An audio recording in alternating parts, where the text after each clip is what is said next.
So there was a bank manager who worked in Midtown Manhattan, and he lived in Brooklyn.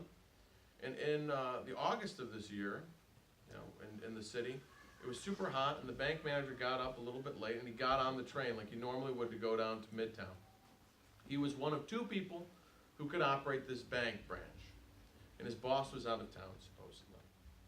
And so while he was on the train, and everybody in New York City, until about 5 o'clock in the evening, they wear black. If you've ever been to New York City, everybody is dressed, for the most part, in black. We know you're a tourist because, well, you're not dressed for the occasion, So while he's on the train, there's a very scrappy-looking young man down at the end, and he cases him out as a mark.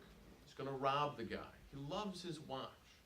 So as the bank manager gets up with his attaché, his little briefcase, and starts to approach, the door of the train, the young guy jumps him, pushes him down, takes off of his watch, jumps out of the train, and the bank manager falls into the train. And he catches his breath, and a woman with a small child says, "Are you okay?" And he says, "Yeah, I'm fine. Absolutely fine." She says, "What's that on your shirt?" And on his nice white, nice pressed shirt, there's a little spot of blood. And he says, "It's fine." She's like, "Isn't that blood?" He says, "Yeah, but I don't feel anything." She says, "Okay." Now he's certifiably irritated because he's missed his stop. And now if you've ever been on a train in New York City, you understand that you don't know when it's going to let you out next. By the time it does, he's about 45 minutes on foot, pretty much, to get to his work. So he's now hoofing it and running late.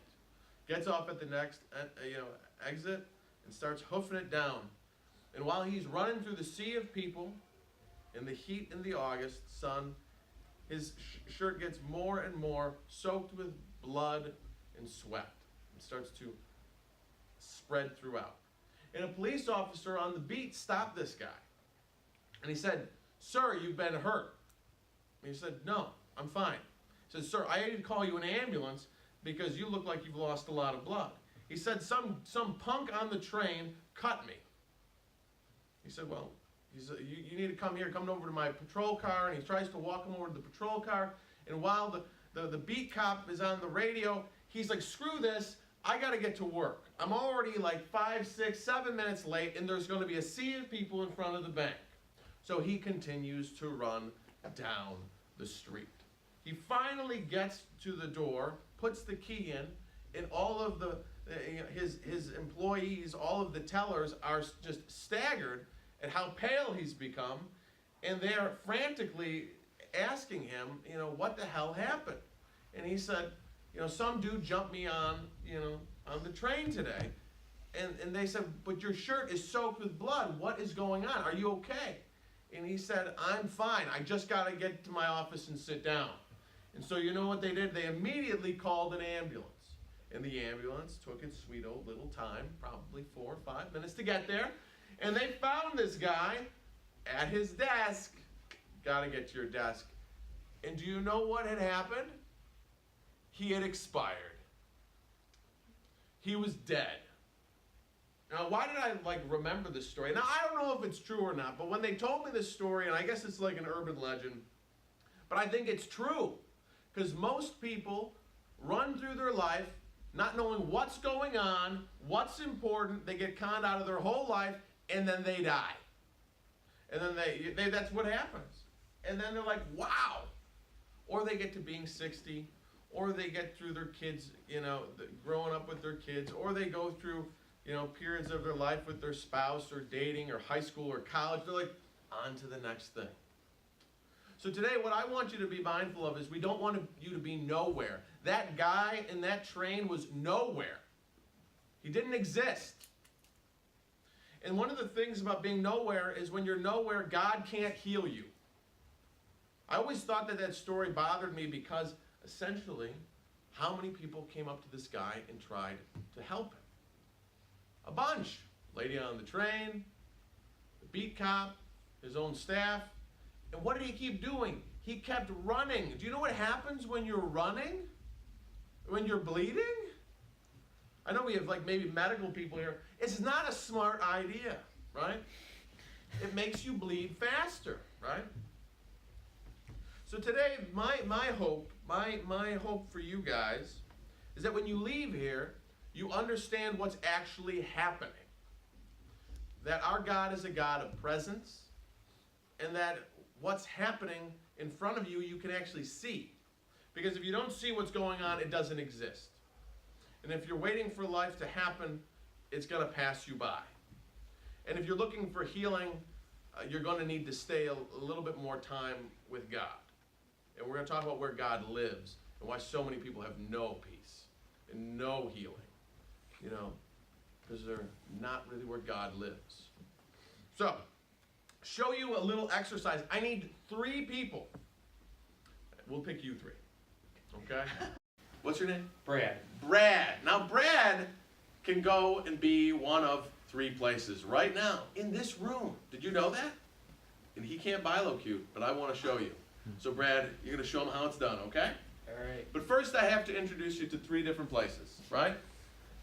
This, right here, what's your first name? Carly. That's right. Carly is going to be a place that we're all pretty familiar with. It's the place where we say, I could have done this, I should have done that. You know, it's a place where we get nostalgic, we can get immature, we can get depressed. You know, we should all over ourselves. I said should. I didn't say what you think I did. I said it so that you would understand. This is the land of the past. Oh, it's nice knowing you. So, this is the past. Oh, it was nice, but it's over. Now, the other place that we can go to is, what's your name? Genevieve. Genevieve. Now, Genevieve, I bet you already, I know we're in a room with really, really smart people, so you've already guessed who Genevieve is, right? So, Genevieve is the other place, the second place that you can go. And this is a place, of our hopes and expectations, a hope, dreams. It can be a place of, great excitement. It can also be a place of absolute terror. With fear, it can become a place of worry and anxiety.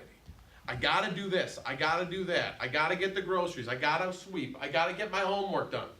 Get your mind out of the gotta. But Genevieve is there. That is the future. When you're there, there's a whole lot of stuff that you gotta worry about and you gotta think about. And it may never happen.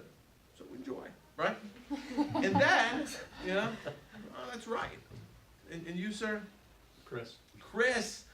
Chris is relaxed, and Chris is in the only place that actually exists. Chris is in the present moment. That's where we actually are, in this room with odd kitchenette, with where's the coffee, people? Right? You're in this room that may be, a little damp, a little cold, who knows, Person across from you is making weird faces, whatever. But this is the actual place you are, in the present moment. This is the only place where God lives. God does not exist in time, right? So God lives in the eternal now. This is a hard concept for us to understand as human beings because we inhabit time, which means we can literally be in the past, thinking about what we ate for lunch, how we bombed our midterm, how we screwed up our first date with, I don't really know. They should have broke up with you sooner. I don't know, but that was in the past, right? The car payment that's late that you didn't pay, that your mother flipped out on you about. Or, oh my gosh, or he's going to break up with me again, right? So think about it. So Brad goes to the past, right? So Brad, go walk over to Carly. And while Brad's there, he starts thinking about what it was like when he was 15 years old. And he had so much freedom back then. He didn't have to work a job. He could sleep to 11 o'clock, 12 o'clock, 1 o'clock on a Saturday. His mom let him do whatever he wanted, right? And when he does that, you know what Brad starts to become? Inconsistent with probably his reality. He may actually become lazy. Now he's lazy Brad. Oh, that's rough to be lazy Brad. And people now start picking on Brad, for like, well, you didn't do this, you didn't do that. Now Brad starts to get a little bit agitated. And, he forgot to do some stuff. And he remembers that when he was 15, his family was all concerned. They're like, you better get a job. you better do good in school. So Brad starts to get really, thinking a little bit about what's got to come up, this next semester. So he goes over to the future. Go over to the future, Brad. Oh, it's all. Start shaking. Oh, just start shaking. Ooh, it's the future. You should be excited. But you know what? You unfortunately are a little bit perturbed. Now, what is going to happen though is something that's really fascinating. See, while God is right here, Brad, I want you to just walk around him. Just keep walking around him. Just walk around him in a circle. This is essentially what stress is like. Yeah, don't stop. Don't stop. Just keep going. That's right. Say high five Carly when you go by. Yeah, that's right. Well, I was like, yeah, high five Genevieve. She doesn't do high five. She does low fives. Wow. Okay. Now see, this is what happens. Is he going anywhere? And he can go faster. We can make him run in a circle. Oh yeah. Oh, he's super smart. The smarter you are, the faster you can go. So people come to me and they don't know why they're so depressed or they're so anxious. It's because you're smarter. Doesn't it feel good to be smarter? Yeah, you're jogging, right? Okay, this is getting weird. Okay, so Brad, you're making me uncomfortable. So stay in the present now. Now I want you to understand something.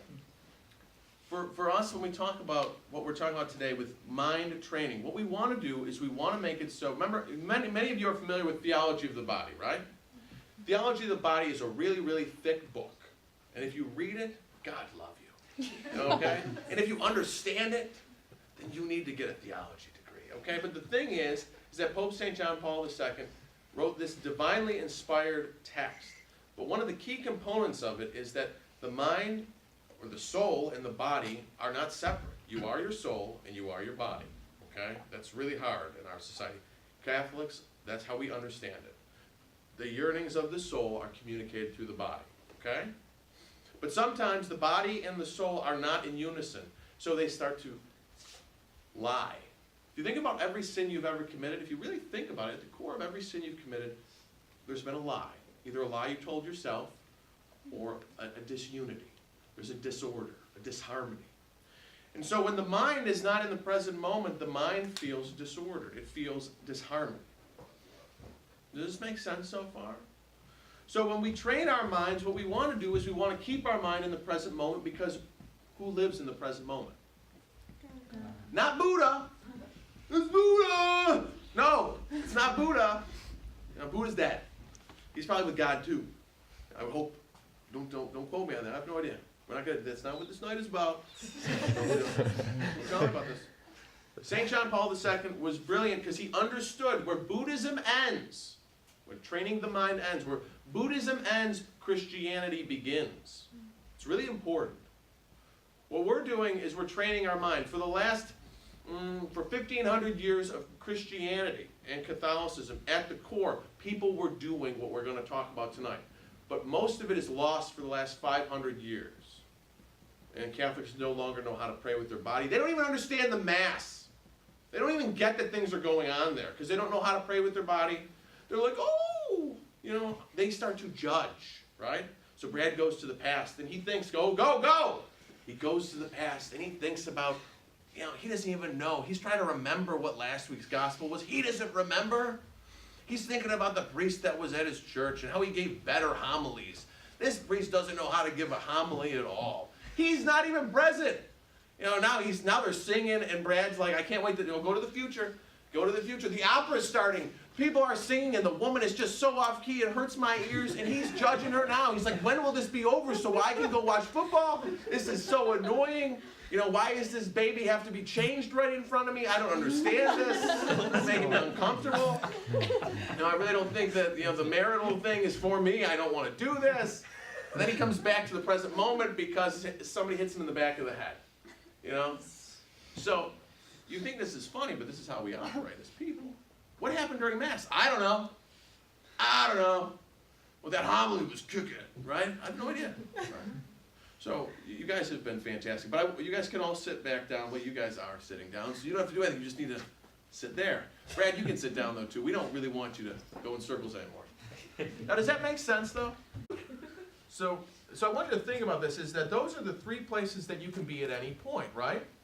But our mind is constantly being distracted. Right now, people still have their phones out. Did you know just keeping your phone in the proximity of you puts you at a low level of stress? Just having it in your bedroom, not on, Not ringing. You know, people are texting you at 2 a.m., deliver my baby. No, they're not. They're telling you that they had a really disgusting burrito. But you need to know. You need to know, it's 2 a.m. But you know what? They may never call you about that. You may never deliver a baby in the night. But you know what? You're still not going to sleep because your mind knows that that thing might go off and it's constantly looping around. It's actually, if you think about it, your mind is constantly agitated. So remember that the Lord really only speaks to us most profoundly when we have a silence. So Christian practice of contemplative prayer has to do with cultivating interior silence. Interior silence, I'll explain this in a little bit. Interior silence allows you to pierce through fear. It's very different. Not fear like in the, ooh, there's monsters in my closet. Fear in the sense that for you to pursue holiness will make you have to fight off your own resistance. You have to become what you haven't experienced. And you know what happens when you are around something that you don't know? You repel it.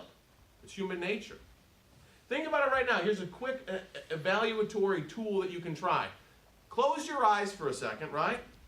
Oh, some of you can't do it. We can all trust each other. Close your eyes for a second. Don't worry, I'm not doing it. I'm not going to move. I'm not going to move. Just close your eyes, and I want you to think about this. Think about and scan your life, and think about what you know you should do if you wanted to become a better man or a better woman. You know if you did it, you'd become a better man or a better woman, but you keep making excuses. You keep on putting it off. You keep on pushing it away. You keep saying, oh, I can't do that. Or you say, I'd fail. Or I'm not worthy. Or somebody else will do it better. That is resistance. That is not merely the enemy. That is resistance. If you think about anything that will make you a better version of you, it will essentially be difficult. And it will require you to pierce fear, uncomfortability. You will have to encounter the fact that you will not be perfect. And that's very hard to tolerate. So, but if you pursue that, you continue to expand. Does that make sense? Get used to resistance because it's the direction you go in. St. John Paul II, before he passed away, years before, the magisterium or his group of people came to him, his confidants, and they said, you need to step down. He said, why do I need to step down? He said, because you're becoming a dribbling fool, and people are never going to remember you as the brilliant mind and the great orator and the great speaker that you are. You're going to fall apart on the world stage and look like a blithering idiot. So for the good of the church and for your own good, step down. Do you know what he said? The world needs to see how to suffer. And I need you to think about that. Same thing for St. Teresa of Calcutta. She wanted to retire, and the same Pope, St. John Paul II, sorry, the world needs Mother Teresa. She wanted to quit. She was tired. I mean, she was kind of old. She was getting up there. But she worked till the end. Resistance is the way. But remember, you won't be able to recognize it if you do not have control over your mind. You will be distracted by everything. And a lot of the things that we think are urgent are not important at all. At all. So let's get down to kind of the brass tacks. People want to know how to deepen their prayer life, right? People want to know how to decrease stress. Well, the only place where there is peace is the present moment. It's the only place that God lives. God doesn't live in the past, and God doesn't live in the future. When you are in the future and you're in the past, it's not that God moves. He's always present. That's the ironic mystery. He's always present. It's that we get pulled or leave to go to these other preferred places. Somehow the future will be better, or it'll be terrifying. Or we're obsessed with our shame. Because most of us are obsessed with who we're not. We can't let go of that. Well, I can't go to heaven. I'm a terrible person. I'm not really forgiven. You know? Remember, hopefully you will choose mercy instead of judgment when you die. But you're a sinner. Even after you leave confession, you're just a sinner without sin. So get ready. You're going to have to rely on mercy for a long time, I hope. So if you think about it, the future and the past are these places where people oftentimes feel powerless because you're not in control there.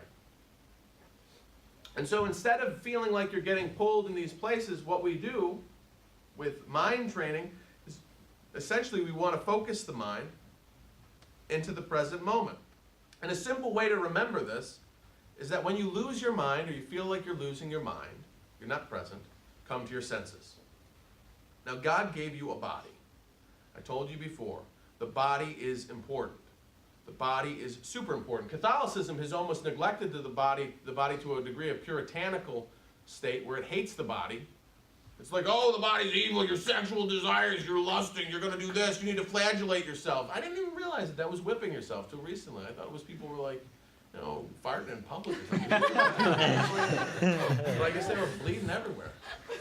And you think about it like that, people like, they have, it's weird because society glorifies the body to almost being a God-like thing, that it's all about pleasure, it's all about hedonism, it's all about glorifying the body. We have to go to the gym like 4 times a day just so we can look like this. So, but the ironic part, at least in the West, is people hate their bodies. They don't enjoy them, and then they die. Even the most beautiful people, they don't enjoy their bodies, and then they die. They don't enjoy eating, they don't enjoy exercise, they don't enjoy anything, and then they die. It's great to be American, right? Ooh! So, because we have so much to think about, and so much to worry about. So when we think about, you know, your mind, when you feel like it has gone to different places, come to your senses. In the Mass, you have all of the senses engaged, all of them. God does that on purpose to make you pay attention because something, get this, something's actually happening at Mass. It's not just the opera, and it's not just that eloquent homily. You know what I mean? And this is why we're better than those people. You know what I mean, right? You know, come join me. You know, right? I found the truth and I hit everyone in the face with a hammer with it. You know what I mean? It's great. Come to my church. So, but you have what? You have incense. You have music. You have stained glass windows. If you are in a Catholic church that was made probably before 1950, I mean, I went to one of the churches around here that's like a huge, giant spaceship. Okay? That's weird. You got to look a lot to find some icon. But most of these churches, there's icons everywhere because it's to continue to keep the mind engaged with the fact that something's happening, that heaven is coming to earth, that we should be entering into the mystery, that literally we're experiencing heaven, but most of us are not present. Now, and so all the senses are engaged. Even the postures, people will always complain to me and they'll say, sit, stand, kneel. We all saw you Catholics do, you sit, stand, kneel. I'm like, yeah, we do, but your posture actually changes the way that your mind can focus. And the thing about it is that we try to gain control of our mind so that we can offer it and let God, you know, use it. We want to become vehicles for Him, right? Isn't that it? So contemplative prayer, which is a different form of prayer, I will not say that it's better because all prayer is equally valid and used by God. There is no better prayer. It's better prayer. You didn't pray as good as this. That is judgment. One of the fruits of contemplative prayer, though, is that it helps many people understand that in the spiritual life, the more that you practice prayer, whatever form it is, whatever form it takes, you do less and God does more.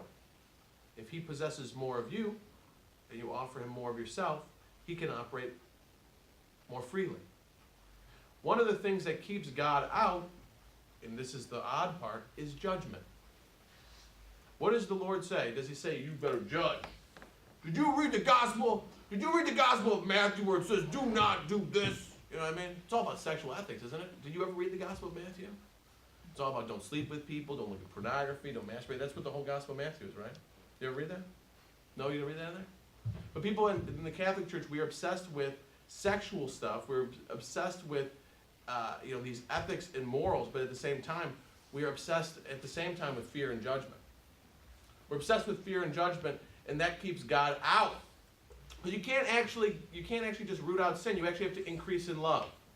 The gospel is interesting because we're hung up on all of these other things. But when we practice training our mind, it allows us to become, you know, not less judgmental, but it makes us able to participate more effectively in the moment and for God to actually take effect. Not because I'm doing anything, but because God has more ability to do that. Remember, we keep God out. Well, this God, or we rely on ourselves. That's where sin comes in. It's all you, baby. You take over. You do it all. Right? Next time you do sin, just recognize that. So I think that that's really important. So this whole idea of training your mind actually reduces judgment. Now, from a scientific standpoint, I want you to think about this. When you're a little kid, so Christ says, bring the children into my midst, because you have to be like a child to enter the kingdom of God, correct? You remember that? I know I'm not Protestant, I'm not quoting this correctly. So when you're like, oh, what did it make sense? It's probably because I didn't quote it correctly. But he does say this about the children, right? I want you to understand something. A child's brain is physiologically different than yours. You know what's different in a child's brain than an adult's brain? There's a place at the base of the brain called the amygdala. That controls flight, fight, and fear response. It controls urges and cravings and desires. It generates automatic stimulus. So that amygdala, when you're little, it's actually smaller and thinner. The neurons haven't really bunched together a lot. So it's actually a thinner thing. That allows kids to learn languages faster. It allows them to adapt faster. It allows them to do a lot of things because they're actually present. My father had this thing, he would do magic. And one of the fascinating things he would do is he would have a table set up, and then 12 feet away, he would put a little tape line down. And if you were 12 years older, or 12 years or older, you could come up to the table as close as you wanted. But if you were younger than 12, you had to go behind the line. And I was super irritated. Why do you always have to make us go? Why do you have to go? Why do I have to go behind the line? I'm so far away. My dad said years later, he said, you know why I do that? It's because kids pay attention and adults don't. And that is actually true. You're not paying attention as well as a 4-year-old. Did you know that? You're not. I know. It's a bummer. You know why? Because you're afraid. No, I'm not saying that, like, you're afraid, I can smell it on you, punk. No. But I'm saying that you've all had life experience. You all left the Garden of Eden.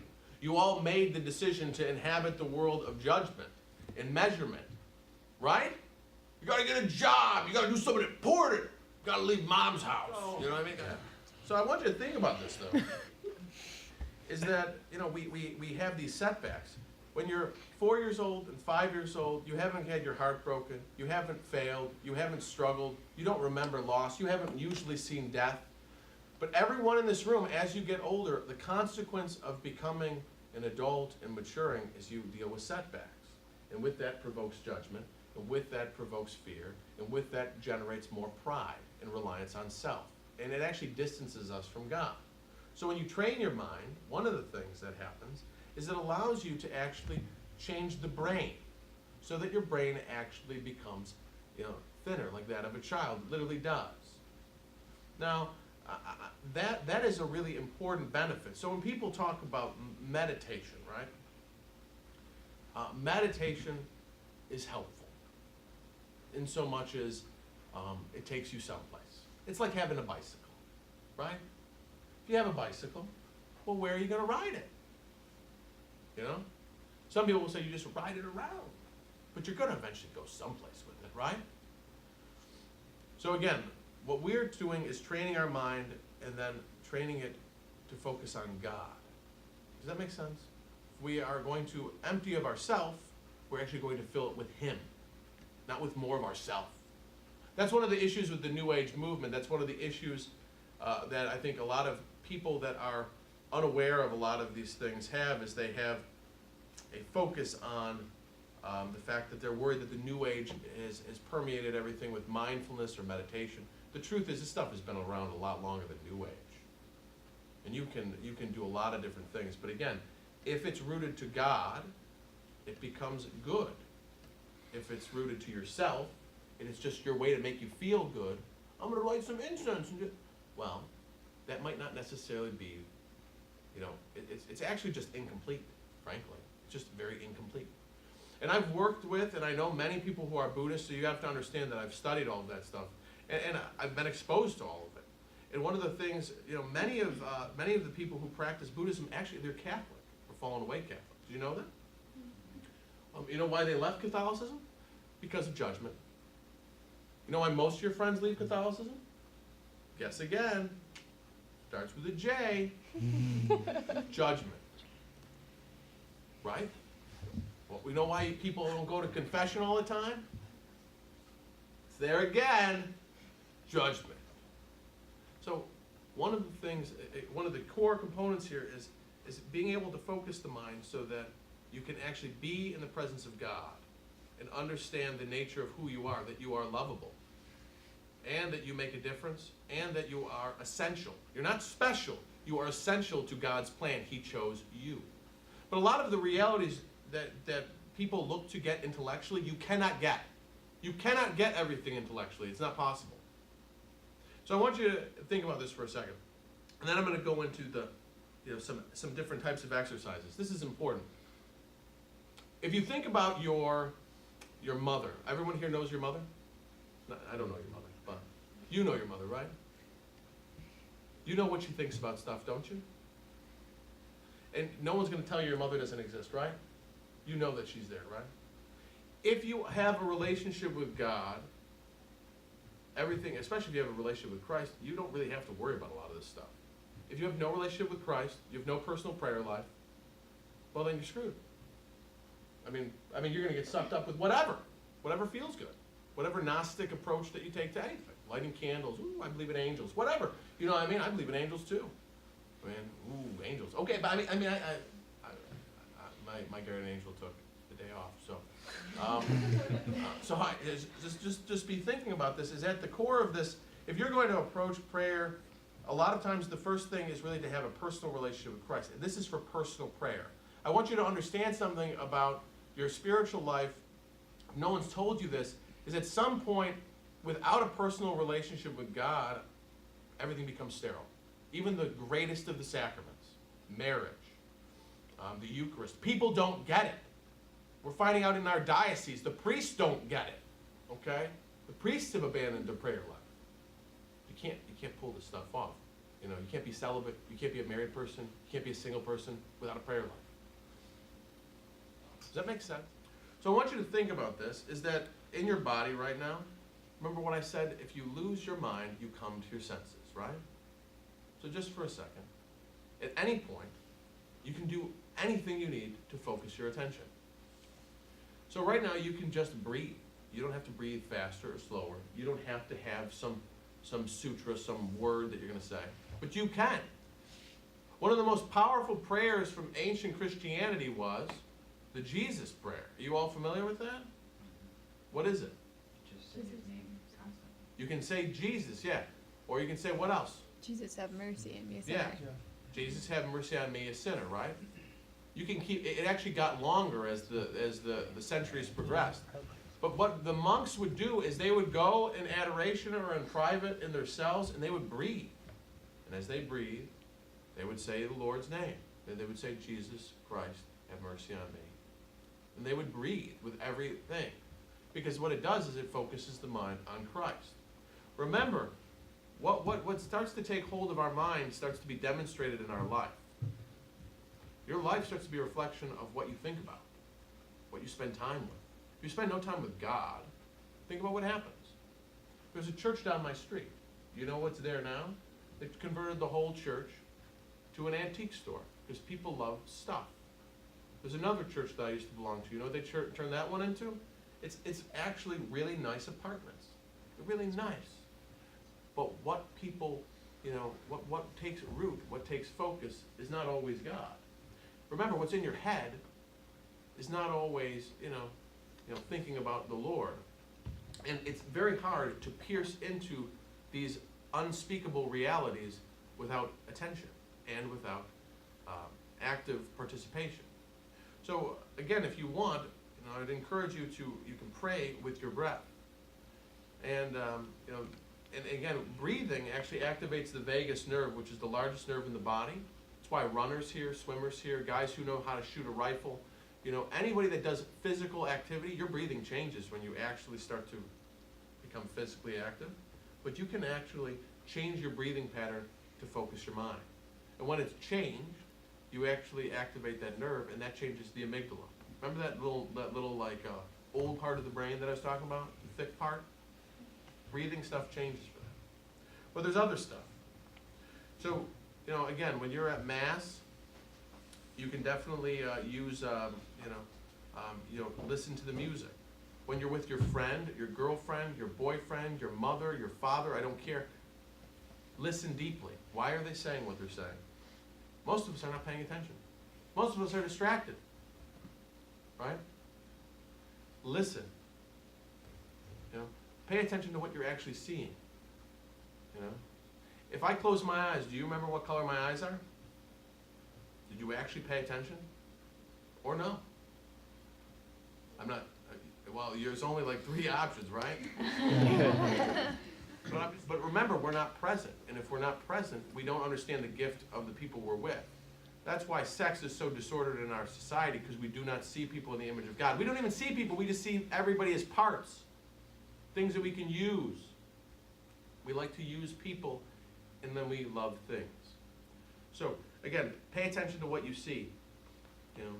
But come to your senses. So here's something for you guys to take away. If you want to figure out what your prayer form is, I want you to think about when you were a little kid, before anything happened, like if you're like 5, 6, 7, 8, before 8 years old, think about what you like to do for fun. Maybe it was riding your bike. This is going to sound weird, but riding a bike, painting, going outside, playing pretend, dress up. I don't care what it is, okay? And I want you to think about what you enjoy.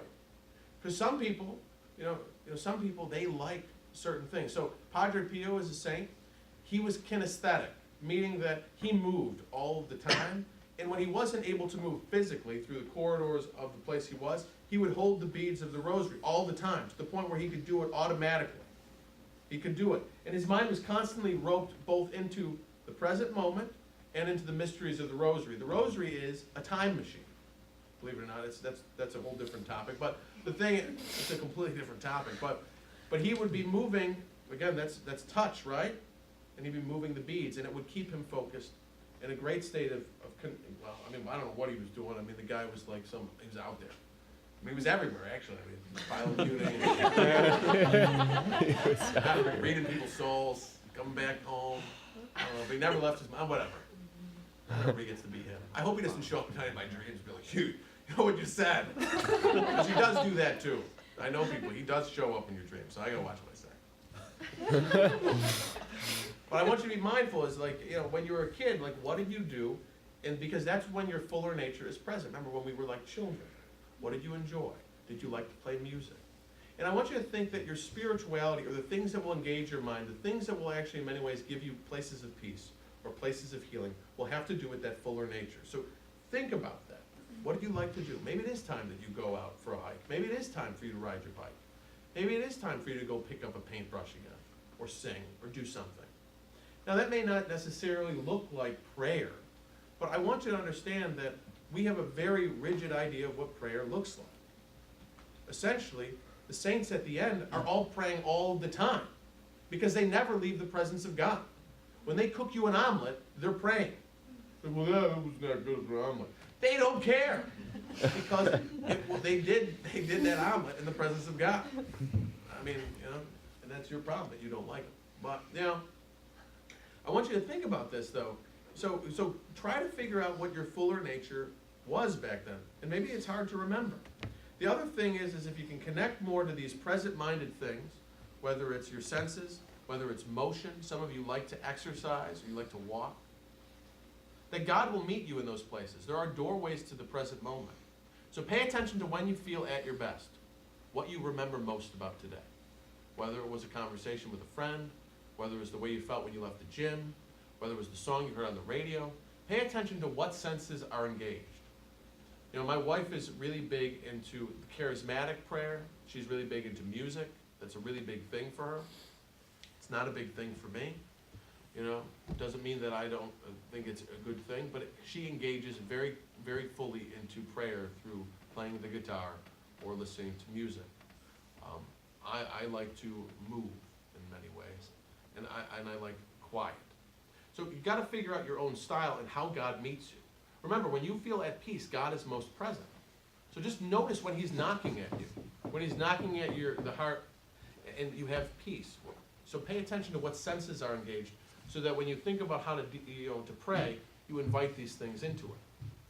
And realize that you are going to probably want to engage in some form of silence to focus the mind. And so that means breathing. That may mean doing the Jesus prayer. If you have a holy hour, keep it. If you don't have a holy hour, get one. I don't know how you're going to do a lot of stuff without a holy hour at some point. But you made it this far, right? So, but I would encourage that just because you don't have to do much in adoration. You just have to let God do the work. And you need to take a break. Because, usually we do the work that gets us to confession. So does that make sense, though, that way? So when you lose your mind, come to your senses. Pay attention to when God is meeting you in the present moment. Pay attention to when God is meeting you in the present moment and when you have peace and what invites that. Whether it's song, motion. Pay attention to what part of the Mass you pay attention to. Okay? Memory will give you a lot of inklings. Everybody here is going to pray very different. That's why we got Carmelites and Franciscans, right? I know. I don't know what you are. Maybe you're a Dominican. I don't know. Those people judge me too much. I'm just kidding. Dominicans don't. So does that make sense? Mm-hmm. So the last thing that I'll give you as an exercise, and this is actually the one that I find the most fun, is and then I'll shut up. And but I find this to be really fun. Is if you want to become like Christ, this is a practical exercise, is get a rubber band when you go home. And put it on your right hand or your left hand, I don't care what it is. And one of the things is, I don't care what it is, but I would encourage you to get rid of, in your life, gossip, criticism, and complaining. Because the one thing that our Lord never did, no matter how bad things were, and the one thing that will tell you how spiritually healthy you are, is how often you complain. What gets under your skin? A good priest, told me years ago, he said, every time I want to complain, I just look down at the crucifix and I say, well, he still hasn't complained, so what gives me the option? What gives me the option? We want to purge ourselves of that. Remember, the criticism, the judgment, the gossip, it will rob you of your peace, and it actually is a rejection of reality. Remember, God works with everything. The only thing that makes this moment any better than the next or worse than the last is your judgment. When he died on the cross, it was like the worst day ever for a lot of people, but it was also the beginning of the greatest love story. Right? And the same thing with Adam and Eve in the garden. They kind of blew that too. That looked like a pretty bad show. Same thing. But God uses everything. So I would encourage you to try that. That is probably one of the if you're talking about deepening your prayer life, it will change not just your perspective and your experience with yourself. It will also change your relationship with other people. They will not gossip and criticize and complain around you. And that changes the whole experience about what gets done, what gets talked about. And it doesn't matter if they're Catholic, Christian, it doesn't matter. Because you practice acceptance. That's what amen means. So be it. That's why the Marines say, hoorah. I accept it, let it be done. Let's get to work.